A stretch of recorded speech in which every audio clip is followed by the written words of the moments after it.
इस वक्त गर्ग हॉस्पिटल में हूँ और मेरे साथ डॉक्टर MS भदौरिया हैं। डॉक्टर साहब, हेल्दी सीजन चल रहा है आजकल तो, लेकिन ये लोग हेल्दी ही रहें, मतलब इनको तकलीफ ही ना हो, कुछ प्रिकॉशंस आप बता पाएँ क्योंकि जुलाई का महीना एंड होने वाला है। बिल्कुल बिल्कुल। सबसे प्रमुख चीज़ तो ये है, नमस्कार, मैं डॉक्टर MS भदौरिया और मैं स्पेशलिस्ट हूँ। स्पेशलिटी में मेरे उप रक्तचाप हो गया, डायबिटीज़, मधुमेह हो गई, BP, heart patients, internal medicine का जो भी पार्ट है, इन्फेक्शंस, ये सारी चीज़ें मैं डील करता हूँ।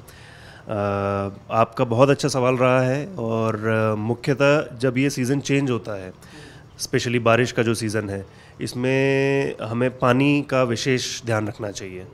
कई बार पसीने हैं, चलते चलते कहीं से भी पानी पी लिया, गन्ने का जूस बर्फ़ डलवा के पी लिया। मतलब ये नहीं कहना चाहूँगा कि जूस नहीं पीना चाहिए, लेकिन ख़ास तौर से पानी का विशेष परहेज़ रखें। अपना पानी अपने साथ लेके चलें, क्योंकि ज़्यादातर इस समय में होने वाली बीमारियां पानी से ही जनती हैं। मतलब पानी से कई बार ठीक भी होता है, पानी से बीमार भी होता है। बिल्कुल बिल्कुल, आपने बिल्कुल सही चीज़ बोली। पानी से ठीक भी होता है, बीमार भी होता है। मेनली जो अब नहर का पानी छोड़ा जा रहा है या जो सिल्ली आती है हमारे पास में, जो हम बाहर जैसे रूह अफ़ज़ा वगैरह बट रहा होता है वो पी लेते हैं, तो उससे डायरिया हो गया, दस्त हो गए, उल्टी, पसीने, ये सारी चीज़ें, जो फूड पॉइजनिंग जिसको हम आम बोलते हैं, वो इस सीज़न में ज़्यादा फैलता है। तो फूड पॉइजनिंग से बचाव के लिए कोई भी ऐसी चीज़ ना खाएं जो बहुत लंबे समय तक कुक्ड रखी हो। बाहर से हमने मान लीजिए कुछ भी मंगवाया, उसको सोचा यार ठीक है रख लेते हैं, अगले दिन सुबह खा लेंगे, उस चीज़ का विशेष परहेज़ रखें।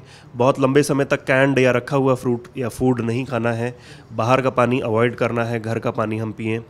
पानी को इकट्ठा नहीं होने देना है। घर पे पीछे अगर AC है, AC का अगर आउटलेट आपका कहीं पे किसी में पानी को जमा कर रहा है, उस ध्यान रखें कि उस पानी को बार बार बदलते रहें, बिकॉज अब टेम्परेचर जैसे जैसे डाउन होगा तो डेंगू, मलेरिया, ये सारी चीज़ें हमारे सामने निकल के सामने आएंगी। तो इस चीज़ का विशेष ध्यान रखें कि शाम को अपनी बालकनीज़ के चक्कर लगाएं, देखें कहीं भी पानी इकट्ठा हो रहा है तो उसको हटाएं, बाहर का पानी ना लें, अपने घर का पानी हमेशा कैरी करें। शुक्रिया डॉक्टर साहब। और कुछ छोटी छोटी चीज़ें अगर आप एहतियात बरतेंगे तो आप बीमार होने से बच सकते हैं। डॉक्टर MS भदौरिया थे। और आपको कोई दिक्कत है, पेट की है, छाती की है, हृदय की है या ब्लड से संबंधित जो भी आपकी मेडिसिन से रिलेटेड कोई भी तकलीफ है, तो डॉक्टर साहब से आप गर्ग हॉस्पिटल में मिल सकते हैं। डॉक्टर अतुल गर्ग इस वक्त हमारे साथ हैं, गर्ग हॉस्पिटल के डायरेक्टर हैं। डॉक्टर साहब, नए MD आ गए हैं आपके पास, डॉक्टर MS भदौरिया, और काफ़ी तजुर्बा भी उनका रहा है। दूसरी बात ये है कि गवर्नमेंट सर्विसेज आपकी यहाँ काफ़ी रहती हैं, आयुष्मान भी है जिसमें, और भी काफ़ी चीज़ें हैं। क्या क्या चीज़ें लोग जो है अवेल कर सकते हैं यहाँ से? हमारा जो हॉस्पिटल है मल्टी स्पेशलिटी हॉस्पिटल है। ये आयुष्मान के पैनल पे है, हरियाणा गवर्नमेंट के पैनल पे है, ECHS और ESI के ट्रीटमेंट के पैनल के ऊपर भी है। यहाँ पर प्राइवेट TP है, जैसे स्टार हेल्थ हो गया, SDFC है और केयर है। इन सब कैशलेस फैसिलिटीज़ रहती हैं। इन सब की कैशलेस फैसिलिटीज़ हमारे यहाँ उपलब्ध रहती हैं। और क्या क्या कौन कौन से डॉक्टर्स आपके यहाँ पे बैठते हैं? हमारे यहाँ पर मैं स्वयं ऑर्थोपेडिक सर्जन हूँ, हड्डी और जोड़ रोग विशेषज्ञ हूँ। मेरी वाइफ हैं डॉक्टर श्वेता गर्ग, वो की गायनी की विशेषज्ञ हैं।